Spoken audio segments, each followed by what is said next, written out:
Pagbasa mula sa aklat ni Propeta Isaías. Ang sabi ng Panginoon, "Ako ay lilikha isang bagong lupa't isang bagong langit. Mga pangyayaring pawang lumipas na ay di nababalik. Kaya naman kayo'y dapat na magalak sa aking nilalang. Yamang nilikha ko itong Jerusalem, na ang aking pakay maging kagalakan ng mga hinirang. Ako mismo'y magagalak dahil sa Jerusalem at sa kanyang mamamayan. Dooy walang panambitan o kaguluhan. Dooy wala ng sanggol na papanaw. Lahat ng titira roon ay mabubuhay ng matagal. Ituturing pa rin na kabataan pa ang edad 100. Ang hindi umabot ng gulang na ito ay pinarusahan. Magtatayo sila ng mga tahanang kanilang titirhan. Sa tanim na ubas ay sila ang aani." Ang salita ng Diyos.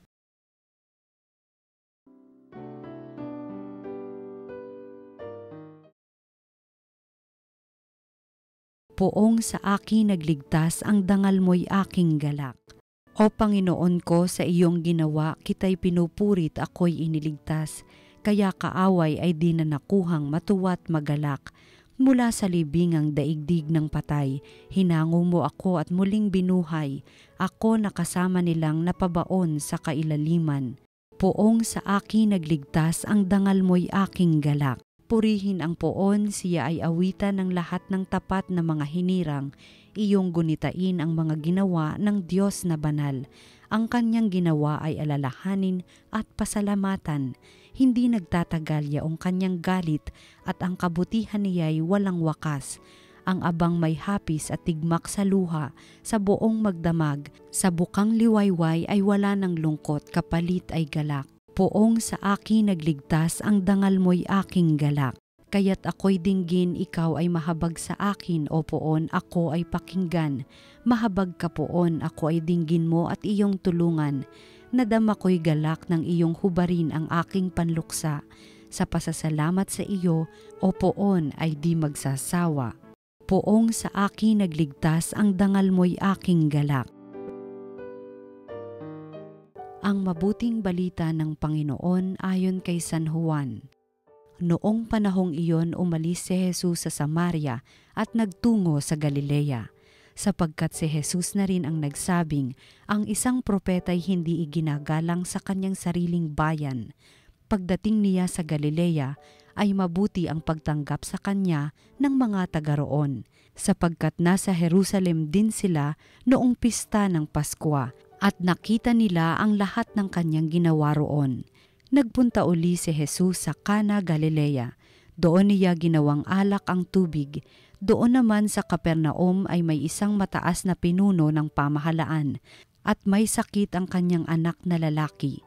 Nang mabalitaan niyang bumalik si Jesus sa Galilea mula sa Judea, pinuntahan niya ito. Pinakiusapan niya itong pumunta sa Capernaum at pagalingin ang kanyang anak na naghihingalo. Sinabi sa kanya ni Jesus, "Hanggat hindi kayo nakakikita ng mga palatandaan at mga kababalaghan, hindi kayo mananampalataya." Ngunit sinabi ng pinuno, "Tayo na po, Ginoo, bago mamatay ang aking anak." Sumagot si Jesus, "Umuwi na kayo, magaling na ang inyong anak." Naniwala ang lalaki sa salita ni Jesus at umuwi nga siya. Sa daan pa'y sinalubong na siya ng kanyang mga alipin at sinabing magaling na ang kanyang anak. Tinanong niya sila, anong oras siya gumaling? Siya po'y inibsa ng lagnat kahapong mag-aalauna ng hapon. Tugon nila.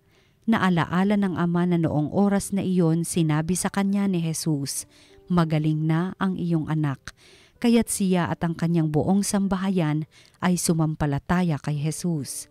Ito ang pangalawang kababalaghang ginawa ni Jesus sa Galilea pagpunta niya roon, buhat sa Judea. Ang mabuting balita ng Panginoon. Pinupuri ka namin, Panginoong Hesukristo.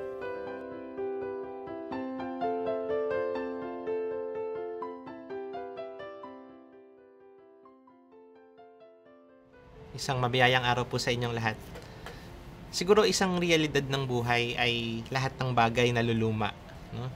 wala naman hong nananatiling bago, no? Kahit ang bagong sapatos naluluma, ang bagong damit naluluma, no? Ang bagong panganak tumatanda, no?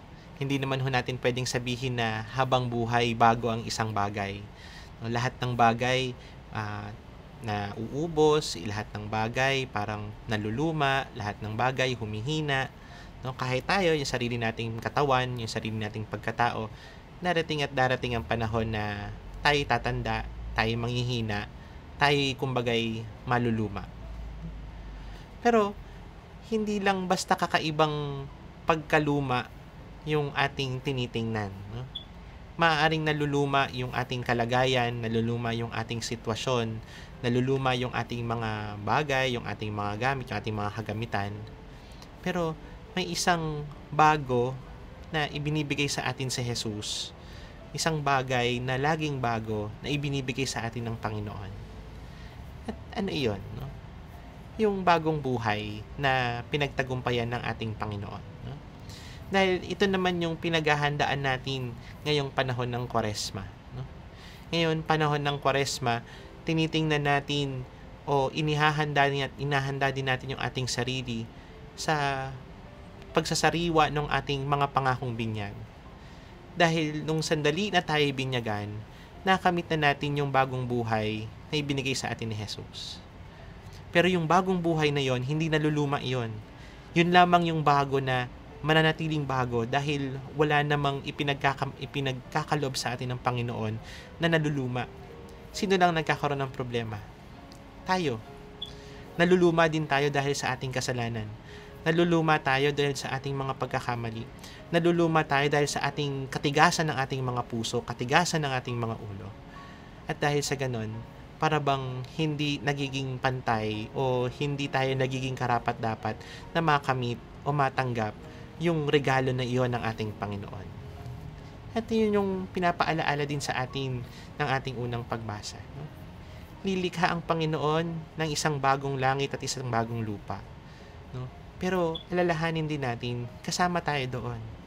Ibinibigay ng ating Panginoon yung grasya na iyon, pero sana tingnan din natin kung ano yung gagawin natin para makamit din natin o kumbaga maging karapat-dapat din tayo sa biyaya na iyon, no? Ito yung bago na sana mapanghawakan natin. At wag lang tayong maiwan dun sa ating nakasanayan. Wag tayong maiwan dun sa mga lumang bagay na maaari na nating isang tabi. Maaari na nating bitawan, no? Dahil yun din yung paanyaya para sa atin. Maring hindi lahat ng luma ay masama. Pero tingnan din natin kung ano yung bagong pamamaraan, yung bagong buhay na laging ipinagkakalob sa atin ng Panginoon, no? Gaya dun sa ating ebanghelyo, no? Galit na pinapaalala ni Jesus, no? Para bang pinapaalaala niya sa kanyang mga tagapakinig, no? Hindi kayo maniniwala hanggat wala kayong nakikitang palatandaan, hanggat wala kayong nakikitang tanda. Hindi ba't minsan ganun din tayo, no? Naghahanap ng tanda. Hinihiling natin na maniniwala lamang tayo hanggat may palatandaan na ibinigay sa atin ng Panginoon, no? Hindi na bago yon, lumang tugtugin na baga. Pero sana ang paalaala din para sa atin, ano kayang bagong paningin, ano kayang bagong pamamaraan yung pwede nating tingnan, yung pwede nating gawin upang mas lumalim yung ating pananampalataya sa Panginoon. Ano kaya yung bagong pamamaraan yung pwede nating magawa upang mas lumalim yung ating pagmamahal sa ating Panginoon, no? Maaaring nakasanayan na natin yung mga nagagawa na natin. At hindi natin nakikita o hindi lumalawak yung ating pagtingin o ang ating pag-unawa sa kung anong mga bagong pamamaraan yung pwede nating magawa. Hilingin natin ang biyaya na ito upang sa paghahanda natin para sa dakilang kapistahan ng Pasko ng Muling Pagkabuhay, talagang makita din natin kung anong klaseng pagpapanibago yung ibinibigay sa atin ng Panginoon. Hindi lahat ng luma ay masama. Pero wag naman nating ituon lang yung lahat ng ating pagtingin. Ituon lahat ng ating pansin dun sa kung ano ang luma. Dahil ang binibigay sa atin parating ng Panginoon ay kung ano yung bago. Kung ano yung mas magpapasariwa ng ating pananampalataya at pagmamahal sa Kanya. biyayang araw sa inyo.